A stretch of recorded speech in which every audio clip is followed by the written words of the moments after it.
Soyez les Bonsoir. bienvenus pour cette rencontre sur le parc Marcil organisée dans le cadre de la semaine de la biodiversité. Vous allez très bien comprendre Parfait. pourquoi. Ben, c'est tout simplement parce que la ville a pour objectif que ce site soit cité en exemple au titre environnemental au profit de la biodiversité. Vous allez dire, c'est quoi la biodiversité? Madame Lacasse va nous l'expliquer tout à l'heure. Euh, Dans le déroulement, donc, Monsieur le maire va prendre la parole. Et étant donné que c'est un projet collaboratif, un projet phare de la ville collaboratif, vous avez trois experts de la ville qui sont là. Je vous mets de la pression. Euh, Mes collègues, dont je vais les nommer dans leur ordre de prise de parole. Donc, Monsieur Yann Blanchet, ingénieur, mais directeur général adjoint à la ville. Madame Claudia Meloche, coordonnatrice parc, plage et événements. Ça? Dans l'autre sens? Et enfin, Madame Marie-Lou Lacasse, qui est conseillère en environnement à la ville. Voilà. Alors, de mon côté, je pense que j'ai terminé de vous dire tout ce que j'avais à vous dire. Et puis, je vais laisser Monsieur le maire prendre la parole. Merci beaucoup, Magali. Bonsoir tout le monde.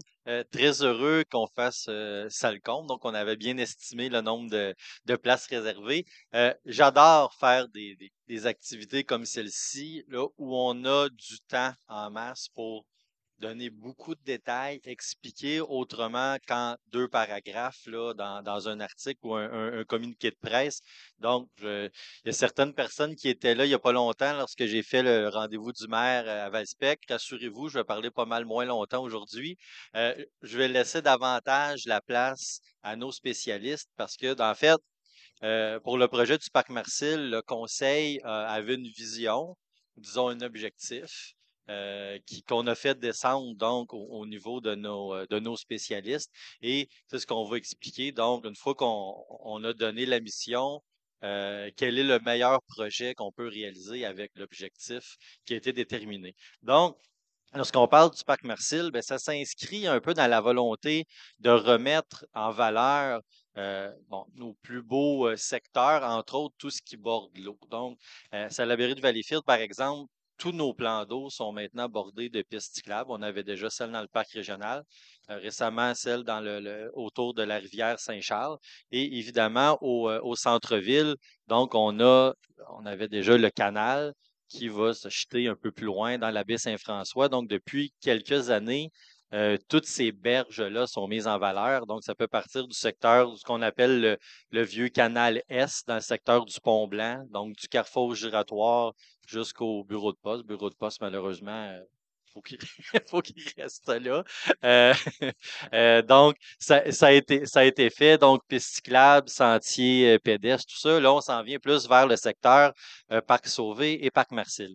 Et là, vient le projet des berges. Donc, il faut refaire les berges, les solidifier et toutes sortes de choses qui va avoir lieu en même temps dans le parc Sauvé. Et quand on arrive à l'extrémité ouest, on arrive au parc Marcil où à la base, ben, c'est une plaine. Donc, dans le projet de base, on se contentait de solidifier la berge, de la végétaliser, en fait, de la rendre plus résistante. Mais il n'y avait pas vraiment de projet concret pour ce qu'il y avait de tout cette étendue-là du parc Marcil. Donc, on a donné la mission, on veut vraiment le bonifier cet espace-là. Puis là, il y a comme trois missions qu'on a. Mais c'est un immense espace. Là, on voit la perspective comme ça.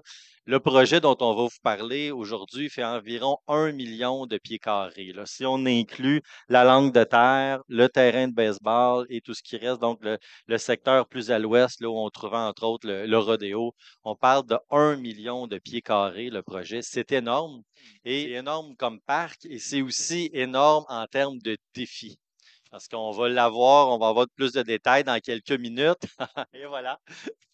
Euh, Plus de détails dans quelques minutes, mais bon, vous allez voir, on doit composer avec euh, les vestiges de notre passé. Donc, nos ancêtres, nos prédécesseurs avaient la fâcheuse habitude de se débarrasser de leurs déchets le moins loin possible des maisons et le plus près possible de l'eau, ce qui maintenant nous occasionne certains problèmes. Donc, non seulement c'est énorme, mais il y a aussi beaucoup de défis techniques.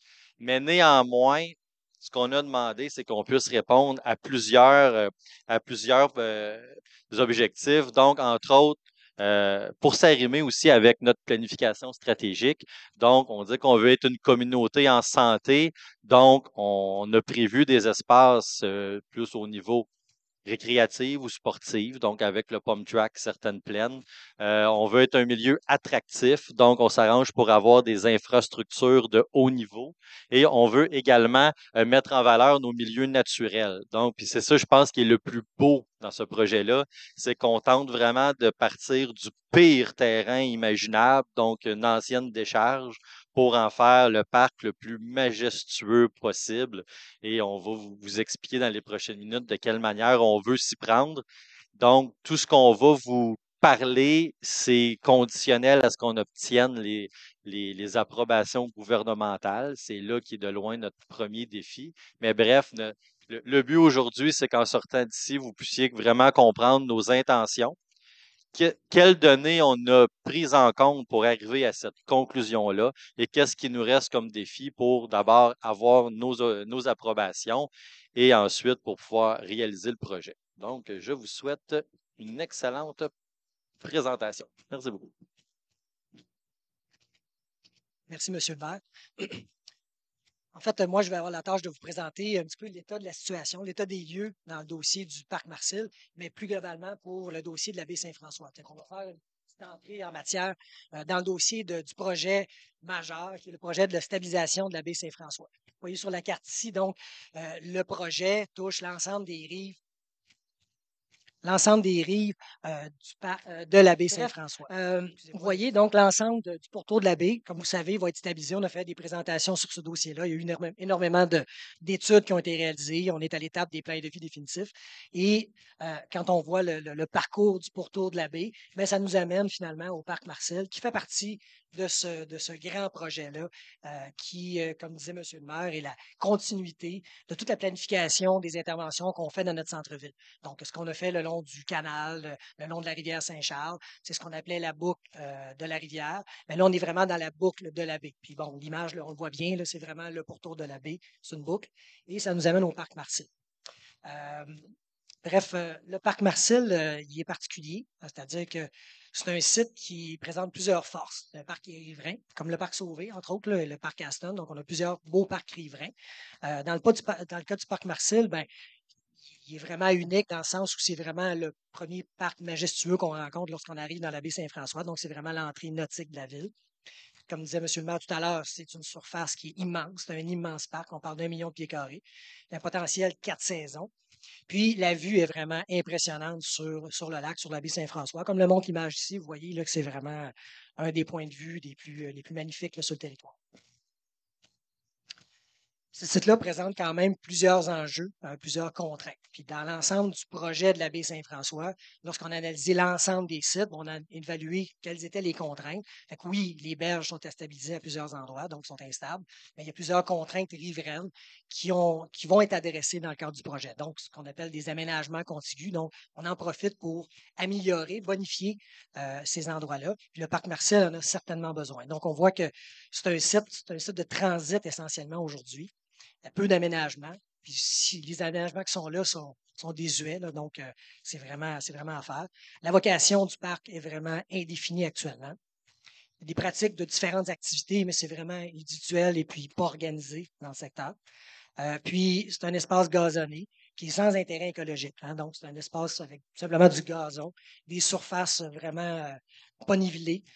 Puis il y avait, vous vous souvenez, là, il y a pas d'arbres là-dedans. Il y avait quand même une forêt de poteaux qui ont d'ailleurs été enlevés aujourd'hui. Donc, ça, c'est déjà la première étape. On a débuté les travaux du parc Marcel. Ça, c'est la bonne nouvelle. Aujourd'hui, on fait un ménage. Donc, nos collègues là, du SRC ont travaillé à amorcer un premier ménage de ça, donc éliminer la forêt de poteaux disgracieuses qu'on retrouvait dans le parc Marcel. D'autres contraintes, bien évidemment, il y a l'enjeu du stationnement anarchique, on va en parler tout à l'heure.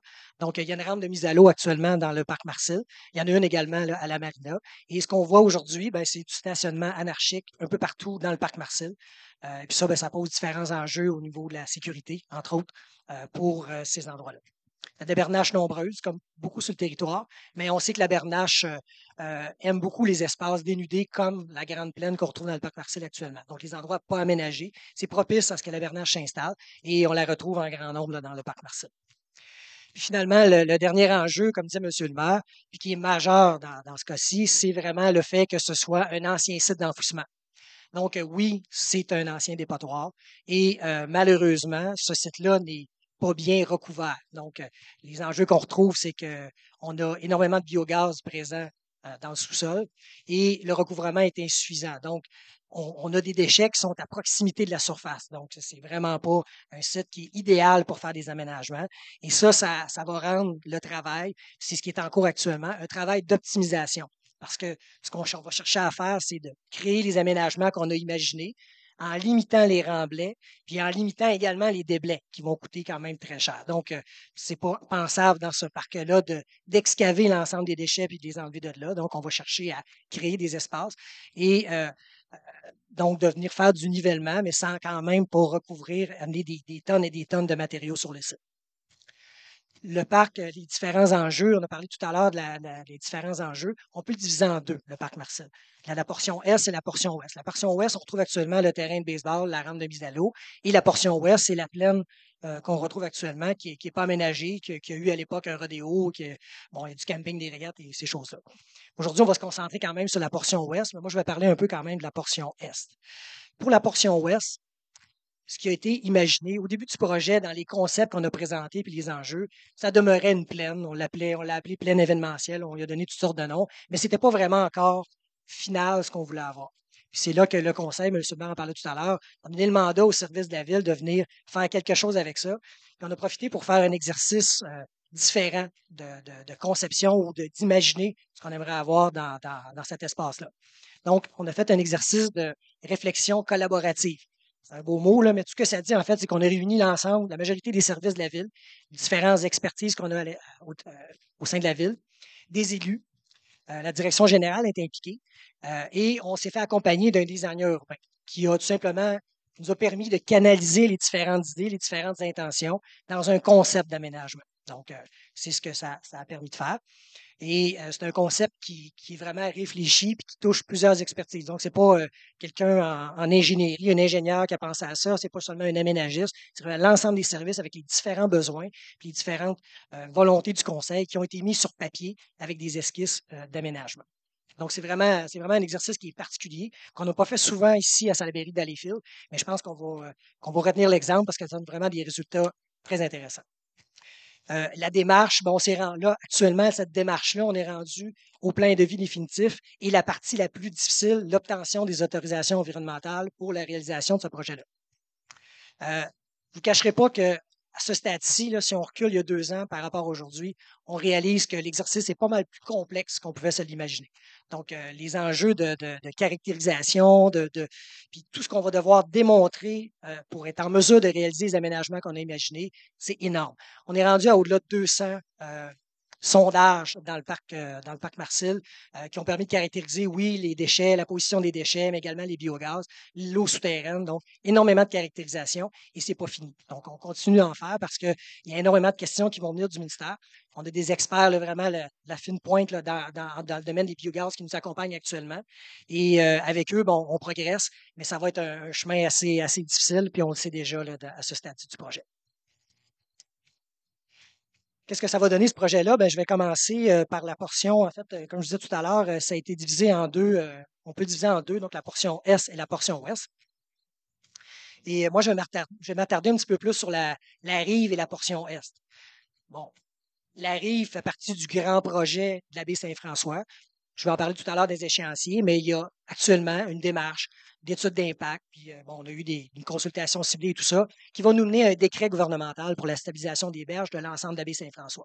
Donc, la berge du parc Marcel et de la langue de terre font partie de cette démarche-là, démarche qui est en cours actuellement. Donc, ce qui est... c'est ça. Dans le projet, un des éléments qui est vraiment très important dans ce secteur-là, c'est on va redonner en fait la langue de terre. Ce qu'on voit ici sur l'image, la portion qui vient ceinturer la marina, on va venir l'aménager. Actuellement, c'est un espace qui est peu invitant, sur lequel sont entreposés, en tout cas, anciennement étaient entreposés des bateaux durant l'hiver, qui n'étaient pas aménagés, une surface en gravier. Et là, c'est quand même un élément crucial dans le projet, c'est dès le début, on s'est donné comme mission de redonner l'accès à la population à cette langue de terre-là, qui est située d'une façon vraiment stratégique dans la baie Saint-François.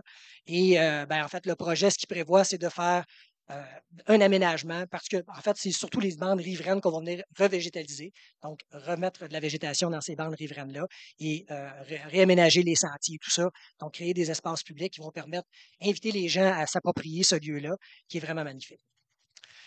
Pour le reste du projet, le long du parc Marcille, il y a la stabilisation de la berge qui est prévue. Dans le parc Marcille, vous comprendrez que pour ceux qui sont habitués de circuler là, l'enjeu de stabilité n'est pas aussi criant qu'on retrouve ailleurs, mais il y a quand même des enjeux de stabilité qu'il faut adresser dans le secteur, donc on va pouvoir le faire dans le cadre du projet. Ce qu'on trouve dans le parc Marcille, c'est une rampe de mise à l'eau actuellement, qui, elle, est en mauvais état. Donc, dès le début du projet, ça avait été identifié, en fait, même avant même qu'on parle des berges de la baie Saint-François. Ça fait 18 ans que j'étais à la ville, ça fait 18 ans qu'on parle de la rampe de mise à l'eau du parc Marcille, qu'il faut faire quelque chose avec ça. Donc, c'est pour vous dire comment ça prend du temps des fois les choses, mais en fait, c'est une rampe de mise à l'eau qui est en mauvais état, qui doit être habitée, puis en fait, qui a été conçue pour des petites chaloupes, donc qui n'est totalement pas adaptée à l'ensemble des besoins qu'on peut couvrir avec une rampe de mise à l'eau. On a également une deuxième rampe de mise à l'eau qui est à la marina. Elle, dans son cas, n'est pas en mauvais état. Par contre, elle est totalement dysfonctionnelle. En fait, il y a des enjeux de sécurité très importants dans l'utilisation de cette rampe de mise à l'eau-là. Pour ceux qui la connaissent, en fait, elle aboutit dans le réseau de pistes cyclables et dans le réseau routier. Puis, il n'y a aucune heure d'attente pour les véhicules qui viennent stationner pour venir descendre des navires à l'eau. Puis, en fait, comme je l'ai dit d'emblée, il n'y a aucun stationnement non plus dans le secteur. Donc, c'est un problème majeur. Donc, on a deux rampes de mise à l'eau pour lesquelles on devait faire quelque chose. Dans un cas, elle est désuète, il faut la remplacer. Dans l'autre cas, il faudrait carrément l'abandonner. Donc, ce qu'on a fait comme choix, c'est d'éliminer ces deux rampes de mise à l'eau-là, puis de construire une rampe de mise à l'eau double qui va remplacer ces deux rampes-là dans le parc Marcille. Donc, la rampe du parc Marcille va être remplacée par une rampe de mise à l'eau double qui va être moderne, adaptée aux besoins du jour. Et donc, directement dans le parc Marcille, pas directement à l'endroit de celle existante, un petit peu décalée en se déplaçant vers l'ouest. Je vais faire juste une petite parenthèse sur la rampe de mise à l'eau qui a été, la dimension de la rampe de mise à l'eau qui a été fortement questionnée. Même dans la consultation ciblée, ça avait été questionné également, la justification et tout ça. Il y a un travail d'optimisation qui a été fait avec nos professionnels dans ce dossier-là pour répondre aux questionnements et aux préoccupations qui avaient été soulevées dans le cadre de la consultation. Le projet qu'on a entre les mains actuellement, c'est une rampe double, mais qui est passée de 22 mètres de large à 14,9 mètres de large, tout en étant aussi fonctionnel. Évidemment, cette rampe, il faut être plus restreinte, donc des conducteurs qui sont moins habitués, ça va être un peu plus difficile, mais on est quand même en mesure, en fait, de réduire la largeur de la rampe de mise à l'eau. Et on réduit également la longueur des quais d'attente de la rampe de mise à l'eau pour faire quelque chose qui est un petit peu plus à l'échelle plus petite. Donc, c'est intéressant au niveau économique, puis ça couvre totalement le besoin qui était exprimé là, pour desservir nos usagers.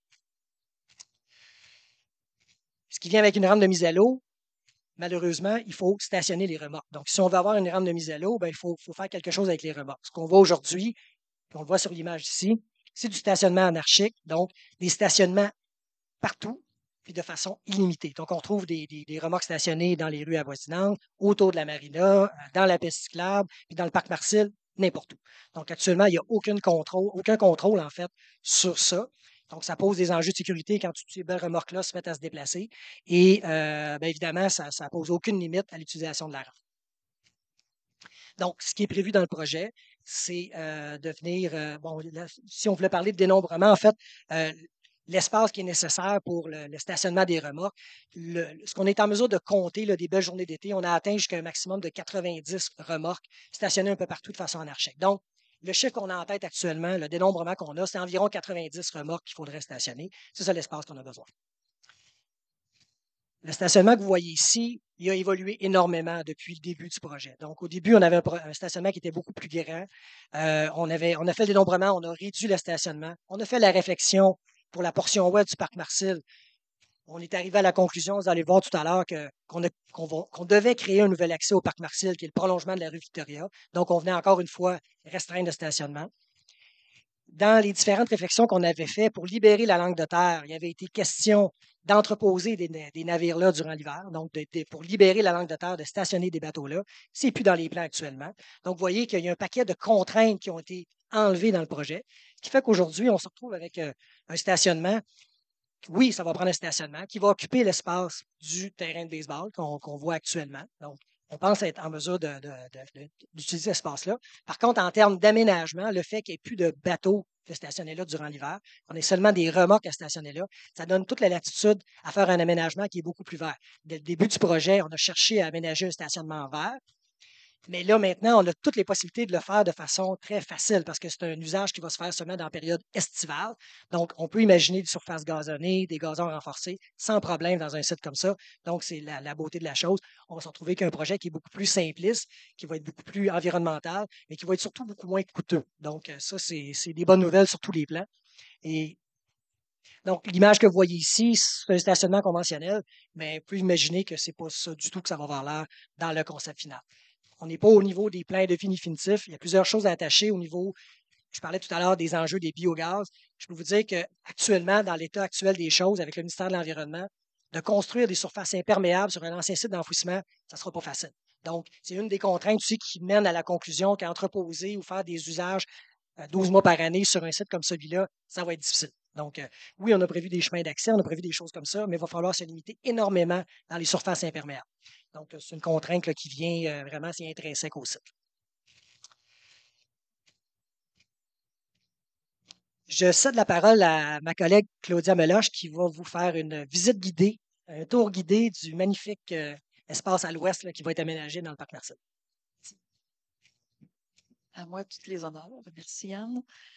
Je le rappelle, la vision qu'on a parlé un peu plus tôt, M. le maire l'a souligné tantôt. Alors, notre vision, c'est de métamorphoser le parc Marcil, qui est un immense parc sans vocation définie, en un parc de destination structuré, majestueux, rien de moins, et source exemplaire de biodiversité. Alors, je vais vous présenter une panoplie d'activités qui va avoir lieu dans le parc. Mais avant de vous les présenter, je vais vous expliquer les prémices de départ de l'aménagement. Alors, le premier, c'était de mettre en valeur la vue sur le lac, avoir des percées visuelles sur le super beau lac Saint-François qu'on a au parc Marcil. Le deuxième, c'est verdir le parc, bien entendu, et aménager des accès à l'eau, des sentiers de marche, divers types de sentiers de vélo, des plaines de jeux libres et des espaces pour la farniente. Farniente, c'est relaxé. Et tout ça, tous ces beaux objectifs-là, ben, c'est avec le défi d'aménager ça avec les remblais de terre un peu partout qui sont nécessaires pour respecter les normes environnementales. Alors, on a des zones de remblais qui seront nécessaires. Euh, alors, on parle des endroits qui ont très peu de remblais actuellement. Là. C'est très, on a des fois peut-être un pied de remblai. Alors, ça prend un minimum de 1 mètre ou 1,5 mètres, je ne me trompe pas, pour 1 mètre pour pouvoir y tenir une activité. Alors, vous voyez le défi. Alors, c'est un défi, mais à la fois, ça va nous permettre de créer de la modulation dans le parc, de la texture. Parce que, bien entendu, c'est sur ces remblais-là qu'on va planter des arbres, entre autres, mais ça va aussi nous permettre de créer un sentiment d'expérience, d'exploration, parce que là, présentement, c'est pas mal une autoroute. C'est un sentier, on voit tout de suite à l'extrémité des sentiers. Je vous donne l'exemple, quand on marche en forêt, on a le sentiment d'être enveloppé par des arbres et d'explorer, parce que notre vue n'est pas à 1 kilomètre. Alors, c'est un peu l'effet qu'on veut créer dans le parc. Alors, je vous présente tout doucement en premier les activités qui sont les plus relaxantes. Les sentiers de marche. Je ne les ai pas appelés les sentiers pédestres parce que c'est pas encore. Tu sais, les pédestres, habituellement, c'est dans des boisés. Alors, c'est les sentiers de marche qui se retrouvent. Est-ce que j'aurais quelqu'un qui pourrait pointer pendant que je parle?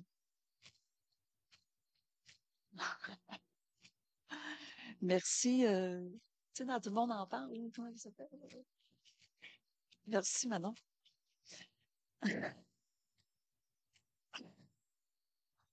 Alors, on a les sentiers de marche. Alors, on a l'entrée principale qui se trouve sur la rue Élis, vis-à-vis la rue Victor-Léger. Merci Manon de pointer cette entrée. Alors, c'est l'entrée principale, c'est là où on veut vous amener. Alors, on imagine une placette d'entrée qui va attirer l'œil avec des bancs, avec la végétation et avec l'ombrage.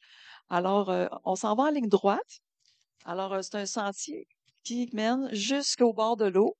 Et au milieu, on a aussi une percée visuelle vers l'ouest.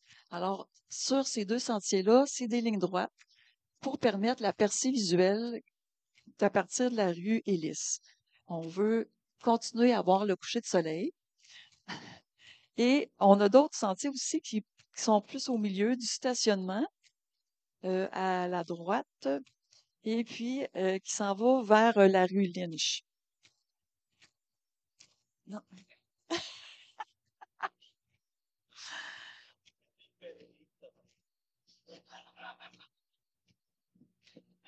Alors, si je vais comme ça, c'est ça, puis on passe par ici, puis on s'en va comme ça. Alors, en plein milieu du sentier de marche, on va avoir des beaux belvédères pour la farniente.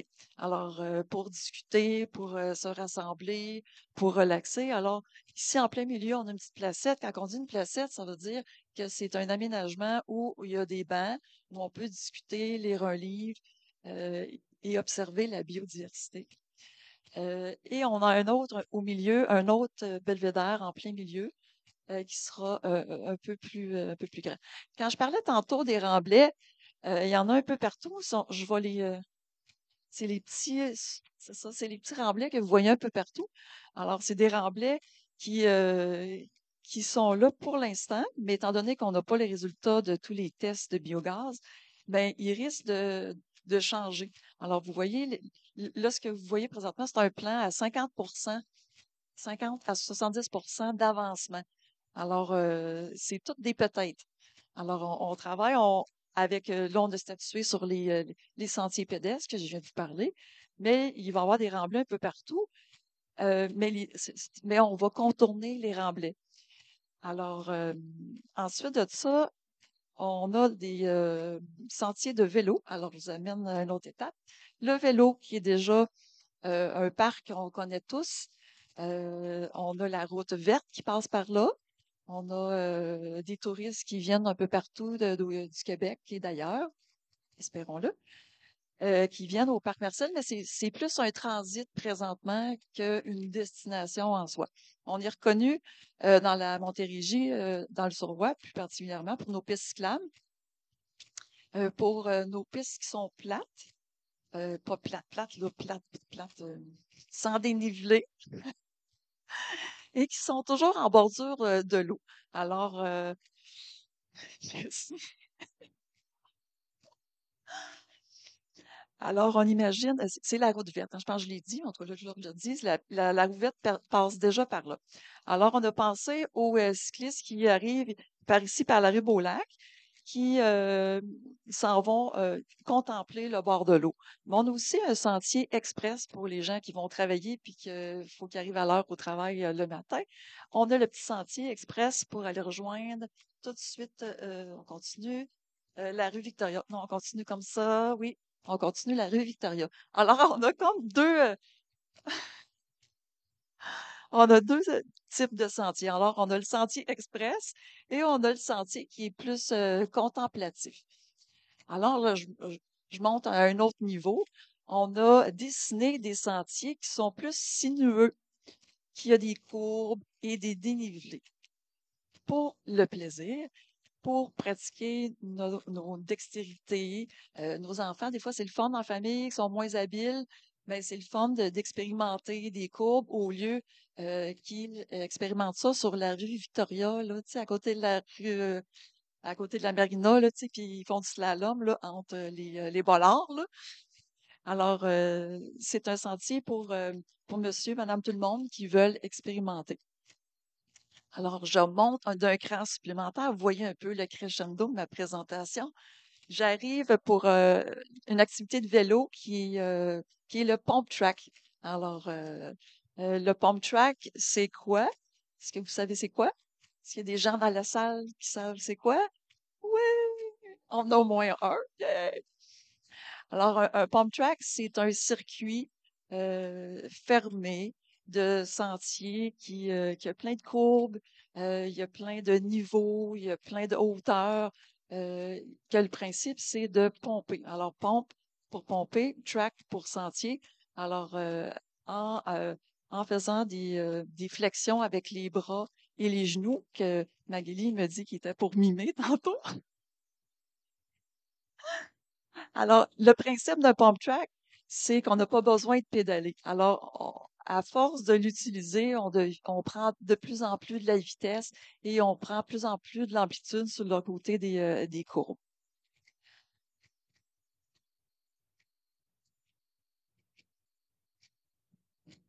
Oui. Alors, c'est pour qui? C'est, en fait, pour l'instant, on aurait deux types de sentiers. On a un sentier pour les débutants, les plus jeunes, débutants intermédiaires, non, débutants, les plus jeunes, et un deuxième sentier qui serait pour intermédiaires avancés. Alors, pour l'instant, on n'a pas de piste expert. Alors,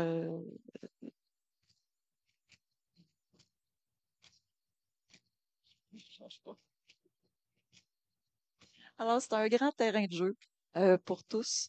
On peut y rouler en vélo, en BMX et surtout en trottinette, comme on voyait la petite binette un peu plus tôt.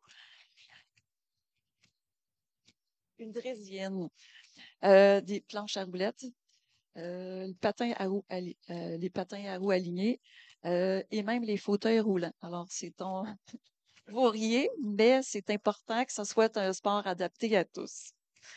Alors, vous aurez compris que la surface qui a été choisie, c'est de l'asphalte. Euh, Pourquoi un pump track? Ben, c'est parce qu'on se le fait demander par nos citoyens depuis de nombreuses années. C'est pour faire bouger nos jeunes, faire bouger nos familles, pour que nos ados arrêtent de pitonner sur leurs appareils. Je voudrais saluer mes enfants qui sont probablement en train de pitonner. C'est une activité qui est en plein essor au Québec. Il y en a un peu partout au Québec. Il n'y a pas une semaine cet été où il n'y avait pas un lancement de pump track.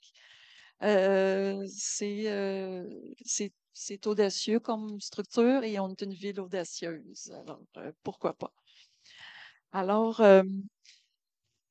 comme je disais un peu plus tôt, c'est un parcours qui est non défini. Alors, comme je disais tantôt, c'est un plan de travail. Alors, comme structure qui va se retrouver sur le côté des pump tracks, il va y avoir un estrade, mais dans la pente. Alors, ça va être aménagé en amphithéâtre, si je peux m'exprimer ainsi. Il va y avoir, euh, c'est bien là, oui.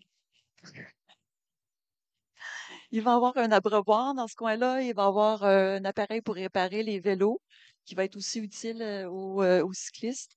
Il va y avoir aussi un brumisateur. Alors, c'est dans nos objectifs. Alors, c'est aussi utile pour les gens et les parents qui sont là toute la journée à regarder leurs enfants qui font du pump track, mais aussi pour le cycliste qui vient de pédaler 80 km et qui a très chaud. Alors, un brumisateur, en fait, c'est une bruine d'eau. C'est pas un jeu d'eau, là, c'est juste vraiment pour se rafraîchir. Pourquoi au parc? Ben, les conditions de succès d'un pump track, c'est que ça soit à côté d'un bassin de population où les enfants peuvent se rendre facilement par un réseau cyclable, tout seul après l'école, la fin de semaine. Pourquoi là? Ben, ça va permettre aussi aux familles qui se déplacent d'avoir un accès supplémentaire à l'eau. Euh, Pourquoi là? Ben, c'est probablement une des seules infrastructures de loisirs qu'on peut réaliser dans le parc parce que ça demande des remblais surélevés. Euh, Pourquoi là? Ben, c'est aussi pour le tourisme. Le tourisme, on a des excursionnistes de pump track. On a des gens qui font le tour des pump track au Québec. Et on a aussi des gens de la région qui vont se déplacer pour venir passer 2-3 heures au parc Marcil pour aller expérimenter le pump track, pour aller regarder de l'eau un peu, aller relaxer, aller au centre-ville luncher et peut-être aller au complexe aquatique.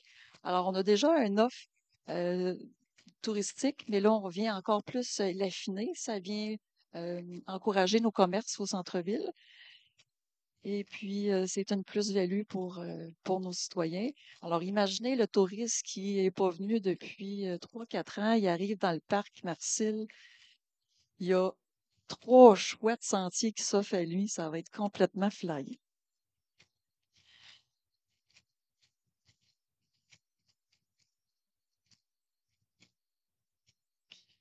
Je passe à mon autre point. On a des espaces de jeux libres. C'est quoi des espaces de jeux libres? Ben, c'est des plaines où on peut aller jouer au ballon, jouer au frisbee ou juste se rassembler un groupe de gens. Alors, c'est important dans nos parcs. On essaie d'en mettre toujours pour permettre aux gens de se dégourdir les jambes la fin de semaine ou pendant les vacances ou à la pause. Ensuite de ça, pour le terrain de baseball, ben, il sera relocalisé dans un futur parc multisport. Euh, Bien que d'ici là, probablement que l'année prochaine, le parc de balle va être encore en fonction, étant donné que les travaux de descente à bateau, s'ils ont lieu l'année prochaine, ben, ça sera juste à l'automne prochain, ce qui permettra à la saison de baseball de se tenir, mais c'est toujours des peut-être. Alors, s'il n'y a pas lieu, on a un projet pour cette clientèle-là d'implanter des filets de balles au parc Saint-Joseph-Artisan. Pour ceux qui connaissent bien le baseball, eh bien, des problèmes dans ce coin-là avec les balles là, qui sont proches des résidences. On a aussi le parc Charpentier qui est actuellement en complète rénovation. Il y a certaines ligues qui jouaient au parc Marcil qui vont pouvoir se déplacer à cet endroit-là. Ensuite de ça, je vous parle des placettes au bord de l'eau. Je finis avec le plus beau. Euh, Ces placettes-là vont vous permettre de mettre vos embarcations à l'eau, vos kayaks, vos paddleboards, vos canots, ou ça va vous permettre juste de contempler le paysage. En fait, ce serait des placettes semblables aux placettes qui sont autour du Pont-Blanc. Et je parlais de paddleboard, de contempler, mais j'avais une belle finale à ma présentation. C'était aussi juste pour se tremper les pieds pendant au bout du quai. C'est beau, hein? Alors, je passe le micro à ma collègue.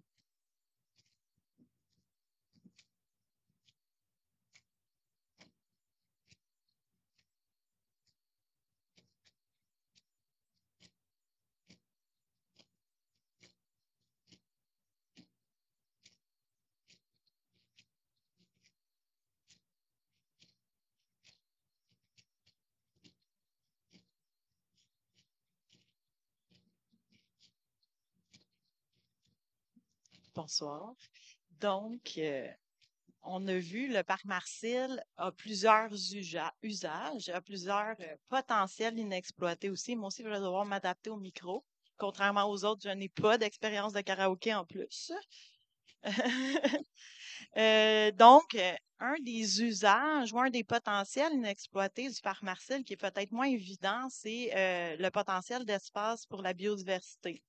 On l'a dit, c'est un grand espace vert qui, en plus, est en bordure de l'eau. Donc, on a une grande bande riveraine, puis un accès direct, une connexion directe entre le milieu terrestre et le milieu aquatique. Ça en fait un emplacement de choix pour la biodiversité. Là, on parle d'un espace vert. Oui, c'est un espace vert, mais faut oublier là, la grande plaine de gazon comme un espace de biodiversité. Ça n'a que très peu d'attrait pour notre biodiversité. Donc, c'est ce potentiel-là inexploité qu'on va aller chercher aussi avec le projet. Il y a plusieurs usages récréatifs qui, malgré ce qu'on peut croire, se marient très bien avec l'ajout de biodiversité. Donc, dans le fond, On passe d'un site qui était contaminé, une zone plutôt, mis à part le gazon, désertique, en site de végétalisation, en nouvel espace pour la biodiversité. Puis, cet espace-là, il est vraiment important dans la mise en place de notre filet de biodiversité sur le territoire, de par sa connexion avec le milieu aquatique, mais aussi de par son potentiel de connexion avec les autres espaces de biodiversité sur notre territoire. Donc, c'est un petit morceau de casse-tête très important qu'on vient poser dans la connexion de nos milieux. Là, la biodiversité, qu'est-ce que c'est? Hein? Parce que, bon, c'est peut-être pas si évident que ça. C'est quoi le bénéfice qu'on peut aller chercher en ajoutant de la biodiversité, mis à part que c'est très beau? La biodiversité, dans le fond, c'est la cohabitation de plusieurs espèces vivantes. Croyez-le ou non, on en fait partie de ces espèces et on a un rôle à jouer aussi là-dedans, mais on a besoin de cette biodiversité-là aussi pour pouvoir continuer à profiter de notre milieu de vie. Et toutes ces espèces vivantes-là, quand elles sont présentes, elles vont créer un équilibre qu'on appelle les écosystèmes. Puis c'est ce qui va nous permettre éventuellement d'être plus résilients au changement climatique. En fait, la présence des végétaux, mais aussi des pollinisateurs, de toute la petite faune, tant terrestre qu'aquatique, elle est primordiale à notre survie, en fait, à notre résilience au changement climatique qui sont déjà présents, on le voit. Donc, c'est ce potentiel-là, cet objectif-là aussi qu'on avait dans le projet. Comment ramener la biodiversité sur un site comme celui-là? Bien, on a commencé à le faire sur notre territoire. On favorise de plus en plus la mise en place de végétaux indigènes. Les végétaux indigènes, ce sont des plantes qui sont natives d'ici. Ça ne veut pas dire qu'elles sont moins jolies, mais on ne sait pas trop pourquoi. Quelque part dans le développement de notre horticulture, il y a très, très longtemps, on a décidé que dans nos plates-bandes, c'est les plantes qui viennent d'ailleurs qu'on va mettre ou des plantes qu'on a développées, qu'on a peaufinées pour mettre en valeur un aspect particulier.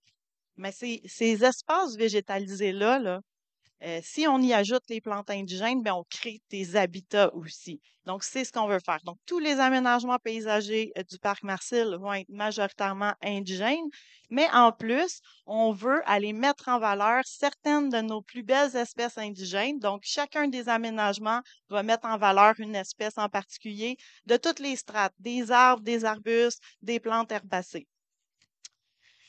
Puis, cette mise en valeur-là, ben, va nous apporter aussi un nouvel attrait, une nouvelle activité qu'on peut appeler l'attrait horticole, c'est-à-dire un peu comme dans un arboretum. On veut vous amener à découvrir, ou plutôt redécouvrir ces espèces-là qu'on côtoie, mais qu'on n'est pas habitué de remarquer et qui sont vraiment des végétaux magnifiques. Donc, ben pourquoi? Je pense que je vous l'ai bien expliqué quand même.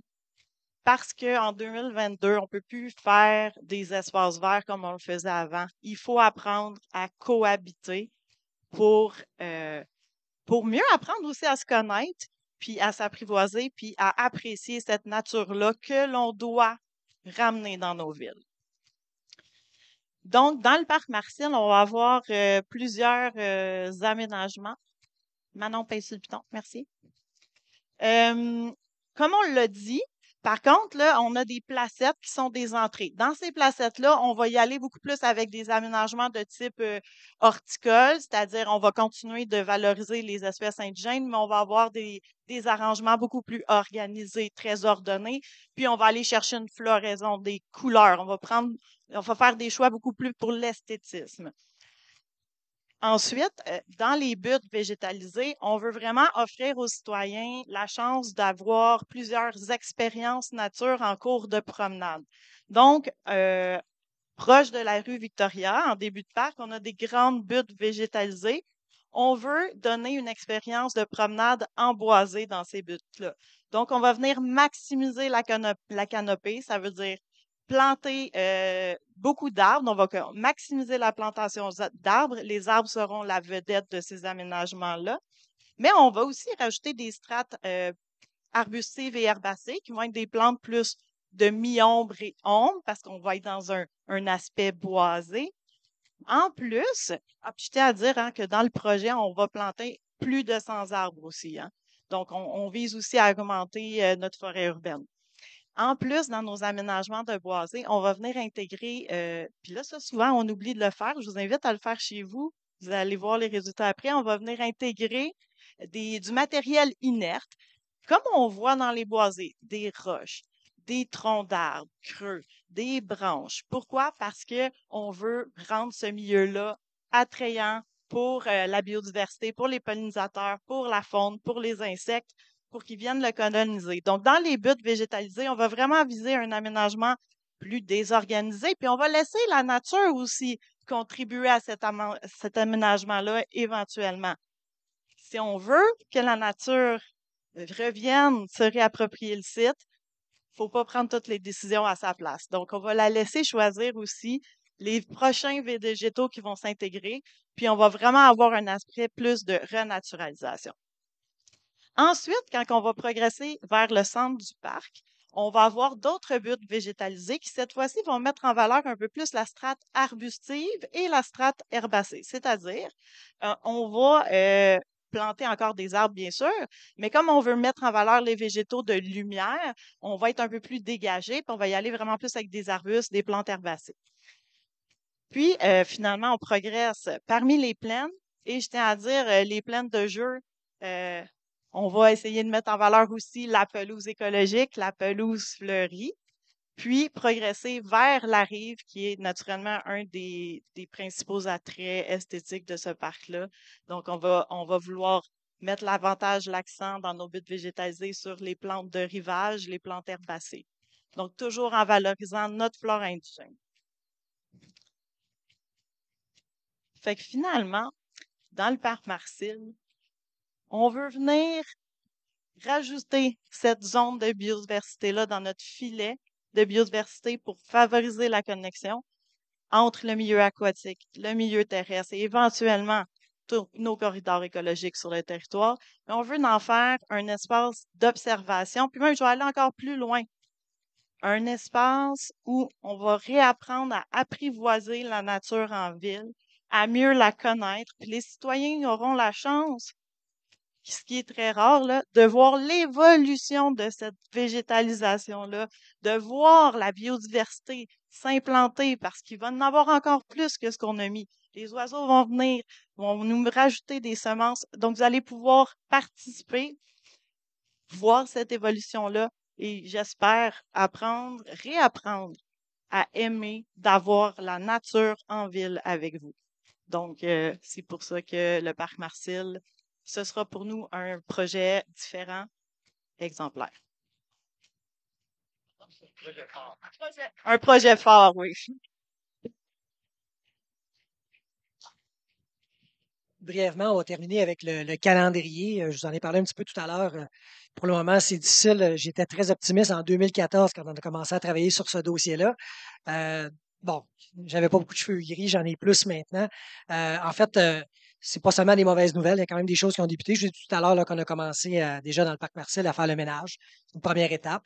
Vous avez vu également dans le parc Sauvé qu'on a commencé, dans le parc Sauvé, oui, à travailler sur la tour des régates. Donc, c'est un premier élément. Ça faisait partie du grand projet. Donc, on travaille là-dessus également. Actuellement, dans le grand projet, donc la partie riveraine, là, donc toute la berge de la baie Saint-François, incluant la rampe de mise à l'eau là, du parc Marcille, on espère un décret au début de 2023. Donc, quand on parle du décret, là, c'est un décret gouvernemental qui va nous mener à la possibilité de déposer des demandes d'autorisation. Vous voyez, il y a une autre étape à franchir après. Normalement, lorsqu'on est dans un processus comme celui-là avec une étude d'impact, c'est quand même plus court comme délai que les études, en fait, les demandes d'autorisation qu'on fait par la suite. Ce qui va nous mener au mieux à des travaux à l'automne 2023. On parle tout le temps de l'automne parce que des travaux riverains, ça ne se fait pas en dehors de la période automnale. Donc, on peut travailler du mois d'août au mois de mars. On ne peut pas travailler avant ça parce que, bon, il y a des périodes de frais et autres. Donc, on doit respecter ces périodes-là. Donc, possibilité de travaux dès 2023 pour ces éléments-là. Donc, la rampe du parc Marcille, possiblement à l'automne 2023. Pour la portion ouest du parc, en fait, la portion terrestre plutôt, là, je devrais l'appeler comme ça, qui n'est pas dans le même processus, on l'a vraiment mis à part. Donc, ça va être une autorisation bien spécifique, parce que là, on parle d'une autorisation dans le cadre d'un ancien site d'enfouissement. C'est des nouvelles règles, c'est vraiment un autre paramètre. Puis, on n'a pas souvent travaillé dans ce type de contraintes-là. Et là, on s'aperçoit que ça va être assez complexe. Actuellement, bon, les travaux ont débuté, mais les autorisations possibles, on parle de 2023. Je ne peux pas vous dire si c'est début 2023, milieu 2023. Actuellement, on est en discussion avec le ministère. On a finalisé toutes les caractérisations qui étaient nécessaires. Tout va être déposé. Mais il va y avoir beaucoup d'échanges avec le ministère. Claudia parlait tout à l'heure que les buts. Puis dans le concept, en fait, on n'en a pas parlé, là, mais dans le concept initial, là, quand on a réfléchi à ça, c'était des galets, en fait. C'était ça le concept. Mais ces buts-là vont avoir à se déplacer. On a les résultats des études, ça va bouger un peu. Et là, on va déposer ces plans-là, mais il va y avoir de l'échange avec le ministère. Probablement qu'on va avoir de la négociation à avoir, puis ça va encore évoluer au cours des prochains mois. Oui, puis comme tu disais, Claudia, possiblement, il y a encore des essais de sol qu'il va falloir faire. Il va falloir faire là-dedans. Puis c'est un site qui va devoir être suivi en continu. Donc, il va y avoir des mesures de mitigation qui vont devoir être mises en place pour très longtemps, donc sur ce site-là. Ben, exactement. Donc, si on avait, par exemple, un signal puis que ça allait très rapidement, on peut débuter n'importe quand parce que c'est des travaux terrestres. C'est pour ça un peu qu'on l'a mis en dehors de l'autre processus parce que c'est pas les mêmes règles, mais également parce qu'on peut travailler n'importe quand. Fait que dès qu'on a un signal, ben, on peut déjà commencer à faire des remblais. Par exemple, si on a des travaux qui génèrent des déblais, on pourrait l'utiliser pour commencer à aller travailler nos buts et tout ça. Donc, c'est un travail qui va être évolutif, qui va se faire probablement en plusieurs phases, qui va nous mener au concept final. Mais c'est ça. Donc, je ne peux pas vous dire qu'on va travailler en 2023, mais on espère pouvoir travailler en 2023, puis dès que possible, en fait. Donc, voilà. Qui va être maintenu. Il va y avoir l'accès qui va devenir l'accès principal, qui est le prolongement de la rue Victoria. Et tout le long de ça, il va y avoir des stationnements. Puis il va y avoir une zone de stationnement au bout de ça qui va servir également une zone de contemplation. On sait, dans le parc Marcel, les gens viennent stationner pour contempler l'eau. Il va y avoir une zone qui va être prévue pour ça. Puis autour de ça, vous voyez qu'il y a des zones gazonnées qui vont permettre aux gens justement qui veulent exercer une activité comme celle-là, par le board et autres, de venir gonfler leurs installations. Donc, on a eu cette préoccupation-là quand on a fait la réflexion de donner la possibilité aux gens de s'installer, pas nécessairement dans le milieu de la rue, pour venir gonfler un paddleboard, des choses comme ça. Puis après ça, ben, descendre à l'eau puis pratiquer l'activité. Donc, c'est prévu. L'autre chose qu'il faut mentionner aussi, c'est que l'espace qu'on voit qui est en stationnement gris actuellement, comme je disais tout à l'heure, qui va être aménagé plutôt en stationnement vert, donc espace gazonné, c'est un endroit qui va être évolutif. Donc, c'est un endroit qu'on va réserver de l'espace pour des stationnements de véhicules s'il y a des débordements, des choses comme ça. Puis on verra l'organiser au fur et à mesure qu'on verra l'achalandage. Donc, on a encore un terrain de jeu qui nous laisse de latitude pour accommoder ce genre d'activité-là. Ce que je peux ajouter, monsieur, c'est que également la rampe existante du parc Marcel, on a dans le projet la volonté de la maintenir pour qu'elle serve également aux petites embarcations comme celle-là. Ça pourrait être des dériveurs, des choses comme ça. On a aussi éventuellement une école de voile qui pourrait venir s'installer dans la portion où ce qui est l'espèce de bâtiment là, qui est près de la marina. Donc, il peut y avoir une école de voile. Puis là également, il y a plusieurs espaces disponibles. On a commencé à le réfléchir, mais il reste encore beaucoup de choses à attacher dans ce secteur-là pour arriver au plan définitif. Mais ça va être des espaces qui vont permettre de pratiquer, de s'installer pour pratiquer ces activités-là. Juste un petit complément, justement parce que Parc des Hirondelles, c'est un casse-tête là, qu'on a eu qui a été moins pire cette année. On est sorti de la pandémie. Pendant la pandémie, c'était le bordel parce que, bon, à cause des mesures sanitaires, euh, tout ce qui était organisé comme plan d'eau, on devait restreindre l'accès. Donc, par exemple, la plage du Parc des Îles qui peut accueillir peut-être 2000 personnes, mais on était restreint. C'était combien, Claudia? Bon, c'est le quart, à 25%. Mais où est-ce qu'ils allaient les autres? Ils restaient pas chez eux.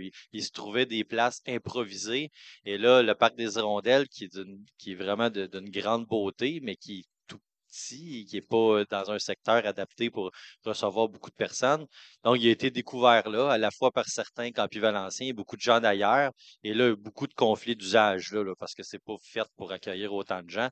Donc, c'est sûr que la réouverture des plans d'eau plus officiels comme la plage a fait beaucoup de bien, mais néanmoins, j'attends, moi personnellement, Mme Sirois-Perrin qui est là dans le fond aussi, conseillère de la baie aussi. On attend donc impatiemment de pouvoir organiser quelque chose là, à la fois pour le paddleboard, pour les accès à l'eau. Il y a la rue Lynch aussi, là, qu'on a au bout de la rue Lynch, là, qui est la rue qui est à l'extrême gauche. Là aussi, il y a une descente mais qui est juste pour les embarcations non motorisées, là. Donc, ça peut être ça, là, paddleboard, kayak, tout ça. Il il y a une descente là, en plus de l'autre, en plus de tous les accès qu'on va mettre. Donc, on espère qu'il y a une clientèle du Parc des Hirondelles qui va se diriger vers Marcille. Puis là, on ferait d'une pierre deux coups. Effectivement, la ville est très populaire. On le constate sur les médias sociaux. On suit plusieurs pages de paddle, puis plusieurs fois par semaine en été, la ville est citée en référence. Nous, on ne cite jamais, on ne fait pas la promotion du parc des Hirondelles. Par contre, il y a 5 autres sites dans l'ensemble sur notre territoire, en fait, dont on fait la promotion vraiment avec beaucoup de force là, pour diriger les gens vers ces sites-là qui ont des expériences tout aussi exceptionnelles, si ce n'est plus, parce qu'en plus, il y a des infrastructures.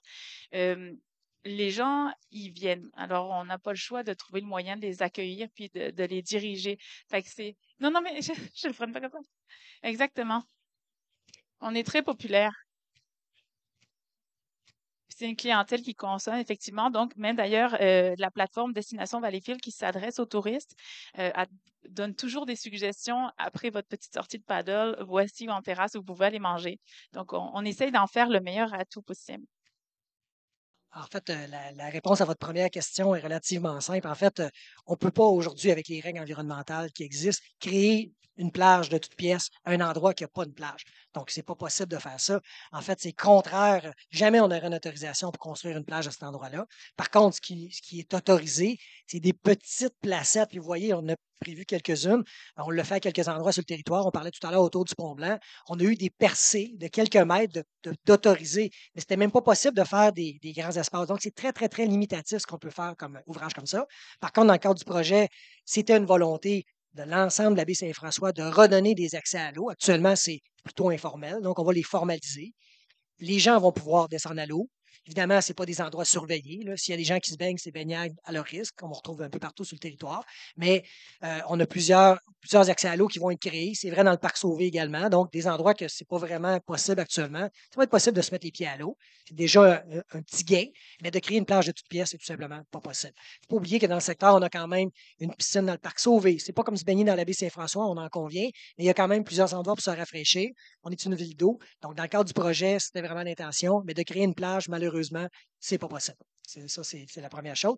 Pour ce qui est du stationnement, ben, le stationnement, je disais tout à l'heure, qui a été réduit dans les concepts, là, on ne le verra pas sur le plan là, mais dans les premiers concepts qu'on a imaginés quand on a commencé à discuter, je vous dis, on a commencé en 2014, les premières rencontres, les premières consultations qu'on a fait auprès de nos partenaires, la marina, puis même les usagers, là, les campis valenciens là, qui ont des embarcations.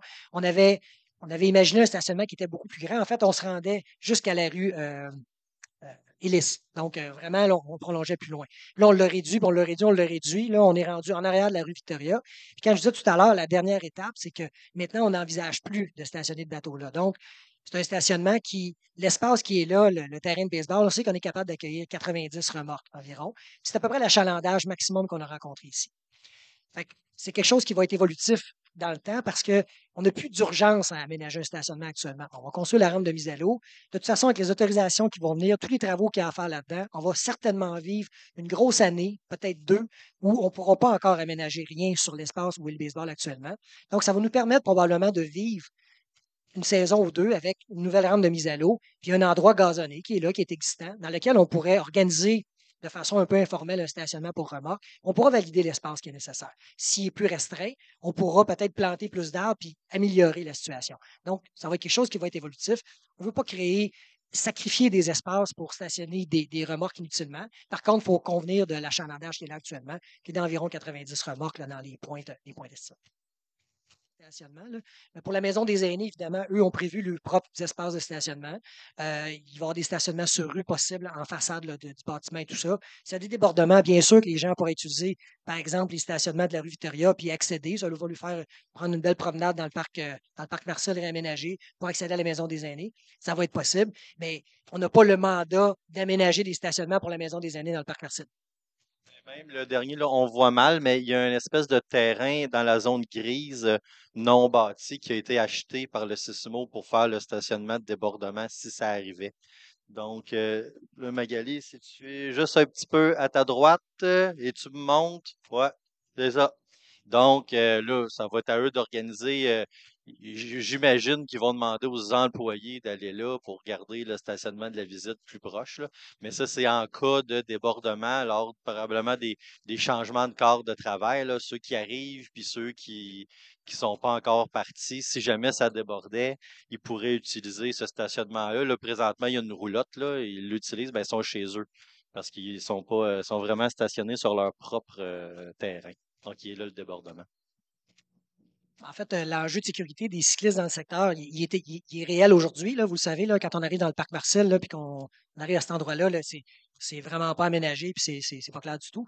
Euh, En fait, il y a deux aspects là, dans le projet. Évidemment, dans la nouvelle rampe de mise à l'eau, on vient confirmer des espaces, on vient aménager des espaces bien définis. Donc, autant pour les cyclistes, les piétons que les automobiles et les remorques.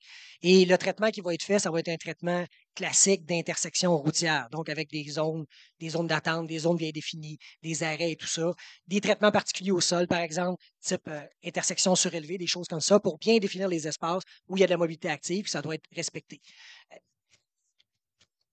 Nécessairement, on veut que le circuit riverain demeure, autant pour les piétons que les cyclistes, parce que c'est quand même ça le concept du projet de cette bande-là.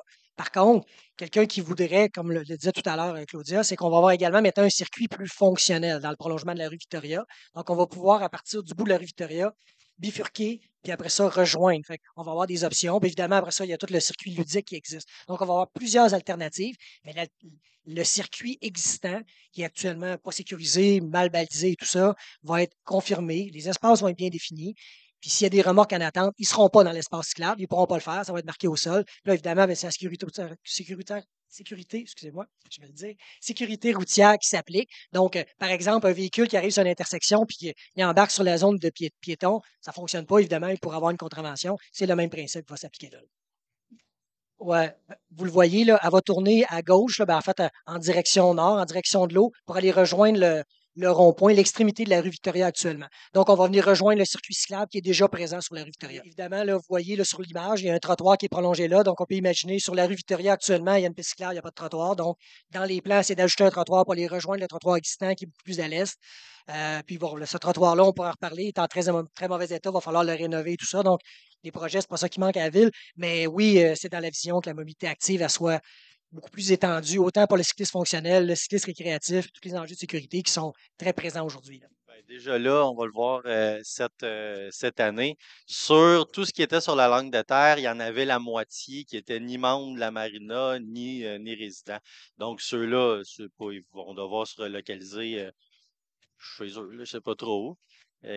Exactement. Puis les autres, ben là, il y a deux options. Déjà sur le terrain même de la marina qui peuvent reconfigurer pour en mettre davantage, mais surtout, ce qui est la meilleure solution, c'est qu'on est en train de travailler pour que la marina puisse louer un autre terrain, donc en rive, là, un peu plus loin. On ne fait pas d'annonce tout de suite parce que tout n'est pas réglé, mais ça regarde bien. Là, on a fait des premières, on est allé régler les premiers détails, puis à date, ça va bien. Donc, ce sera un terrain un petit peu plus loin qui serait en rive. Et là, les bateaux, il y aurait de la place en masse, probablement même pour toutes les mettre, là, si on voulait, là, pas juste la langue de terre.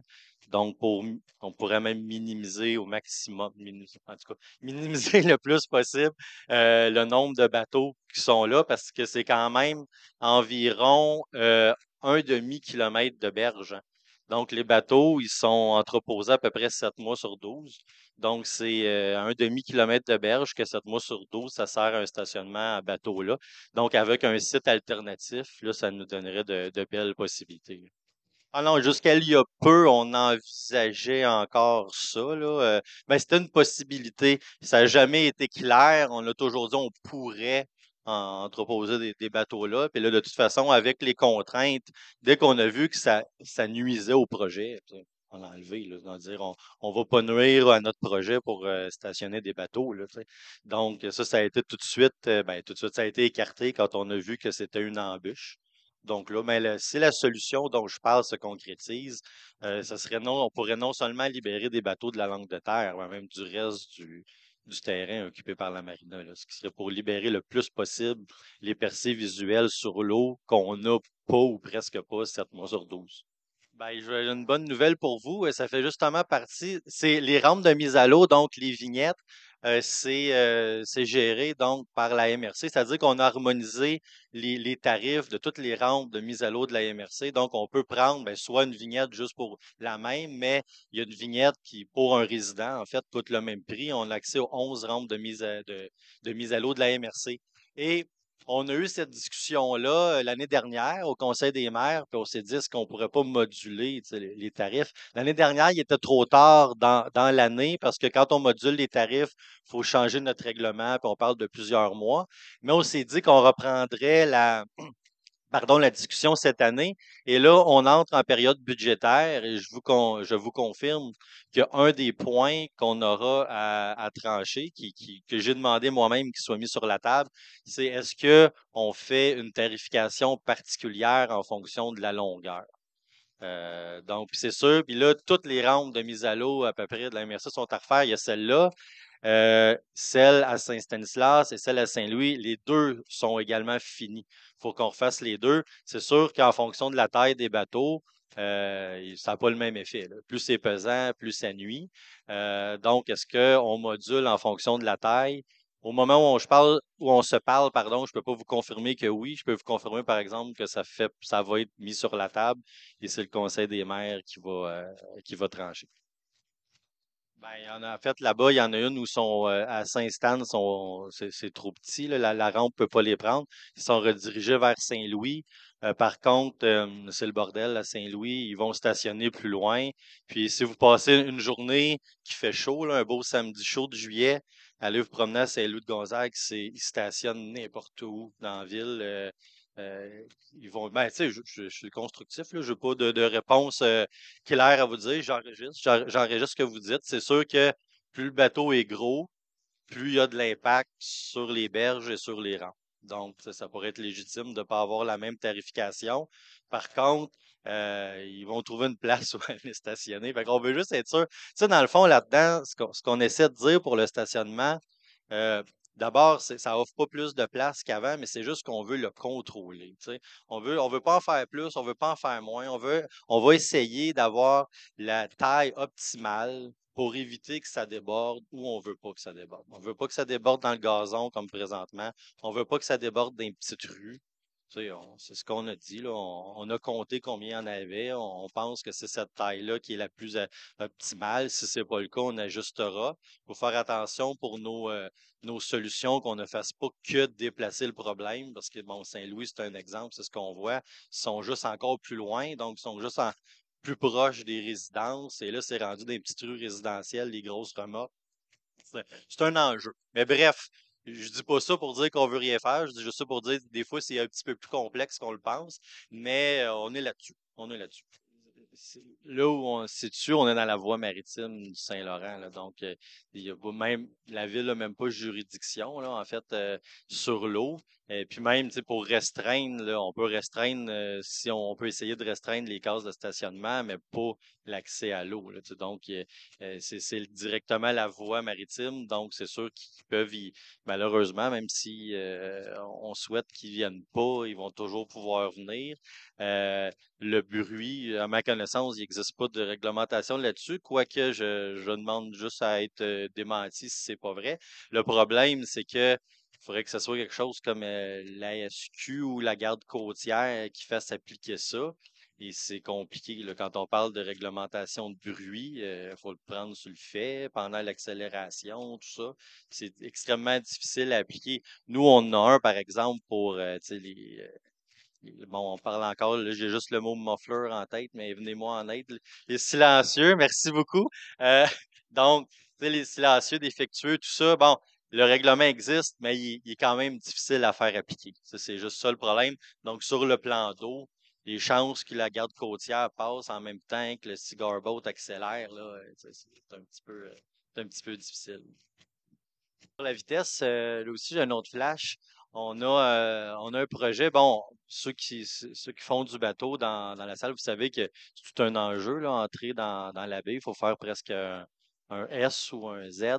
Bon, il y a un enjeu de balisage et on est en train là, de vérifier pour pouvoir, bon, lorsqu'on va améliorer ça encore, c'est un peu difficile de savoir qui le fait. Normalement, ça devrait être encore là, le fédéral, mais des fois, c'est la marina qui va installer les bouées. Mais donc, on pourrait profiter de l'amélioration du balisage pour faire une espèce de panneau d'entrée. Bon, bienvenue à Salaberry de Valleyfield et en profiter pour écrire en très, très, très gros 10 km/h maximum.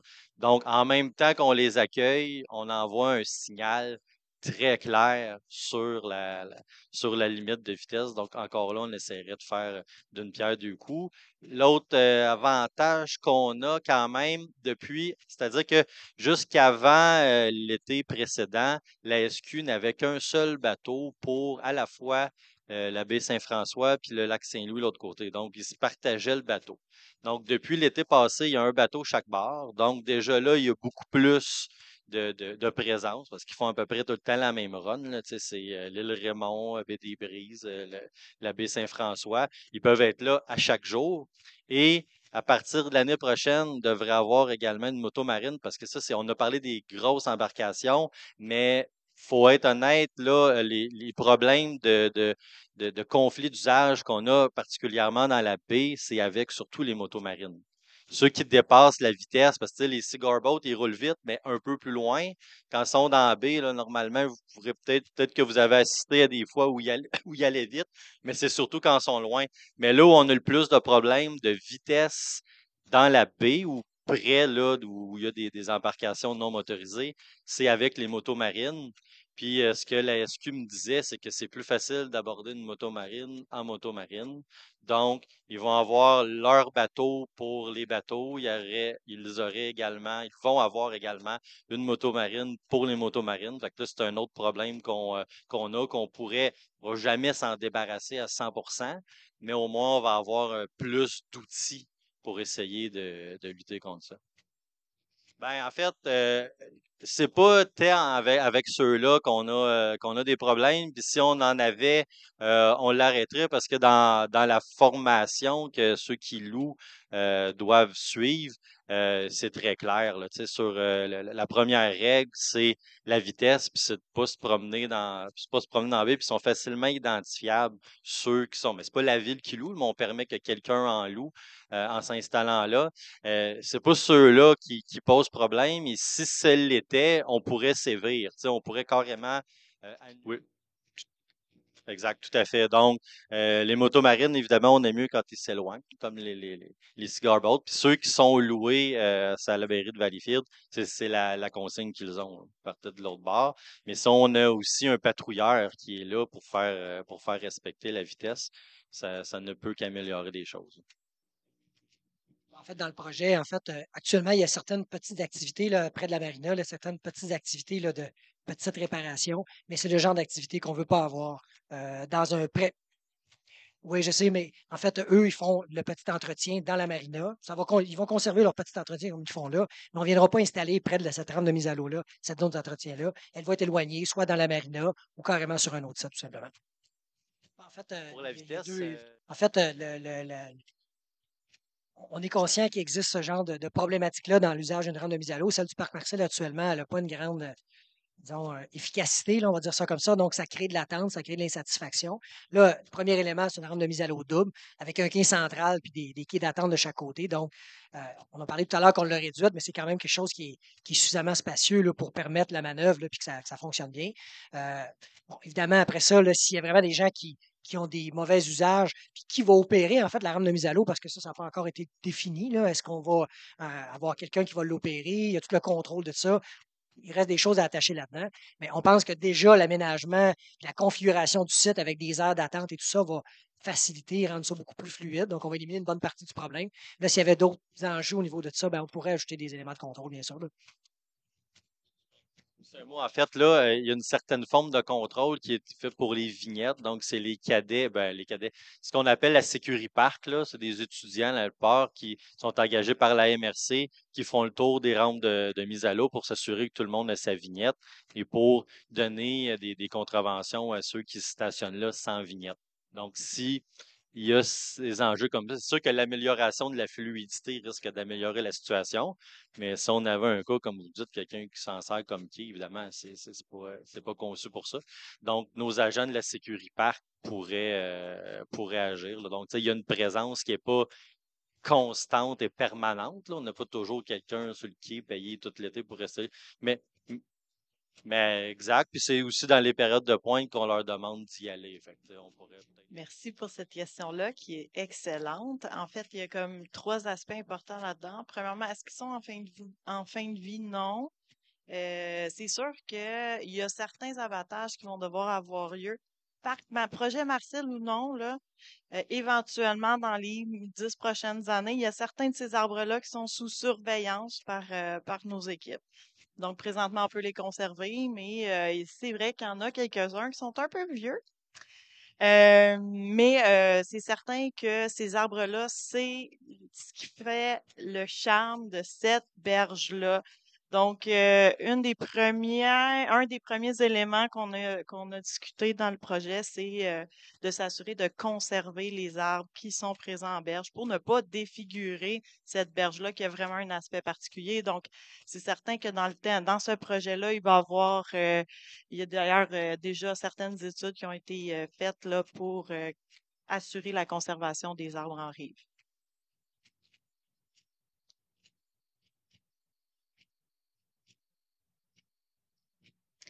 Ben, ça fait partie du projet. En fait, c'est ce qui a amené ce projet-là. Peut-être que je pourrais passer à Yann pour ajouter un peu de détails sur justement comment on va protéger la rive. Mais j'ajoute, on avait mentionné par contre que cette rive-là était quand même en meilleur état que les autres. Devinez pourquoi? Merci. Je passe la parole. En fait, dans le parc Marcel, il y a des endroits, effectivement, qu'il faut stabiliser la berge. On l'avait fait en 2006, je crois. On avait stabilisé, je pense, 250 ou 300 mètres. Puis la limite pour ne pas passer dans le processus d'étude d'impact, c'est 300 mètres. Donc, on avait fait quelques endroits qui étaient plus problématiques. On vient compléter dans le cadre du projet ici, qu'on a mis dans l'ensemble du projet. Mais oui, c'est considéré là. En fait, ce qui a été réfléchi, c'est de déneiger, bien entendu, les sentiers de marche pour pouvoir faire la marche durant l'hiver. Il y a la possibilité, bien entendu, d'aménager là avec le groupe là, de, de, de, de, de vélos surdimensionnés. Non, c'est parce que je voulais pas dire le mot pas les vélos. Alors, on a déjà une collaboration avec cette organisation-là pour qu'ils entretiennent les sentiers dans le Petit Bois-Vert. Fait que on pourrait travailler avec eux autres, là, la possibilité de faire une boucle dans ce parc-là. On avait regardé aussi la possibilité de faire un sentier de ski de fond, mais c'est pas agréable, là, c'est pas assez long. En fait, ça nous prendrait 8 kilomètres de boucle. Alors, ça peut être long, le ski de fond en rond ou parc Marcel. Fait que c'est ça. À quoi faire l'hiver? On avait dans nos plans initiaux, là, dans les années 2017, là, on avait l'idée d'en faire une station de départ pour les paraskis, pour que la journée où il y aura une école de voile durant l'été, qu'on pourrait la convertir en école de paraski durant l'hiver, puis en faire un départ là, bien organisé pour l'hiver. C'est ça, ben, on s'en souvient à l'époque qu'il y avait une roulotte, là, ça fonctionnait bien, là, c'était un beau plateau de départ là, pour la voile. Aussi, vous allez avoir aussi la chance, en plein hiver aussi, de profiter de l'attrait de la biodiversité, de pouvoir observer ces plantes-là en hiver et surtout de pouvoir observer la faune en hiver. Donc, on va voir quelque chose de nouveau. Vous allez pouvoir aussi vous promener, rencontrer des belles traces dans la neige. Donc, un attrait de plus.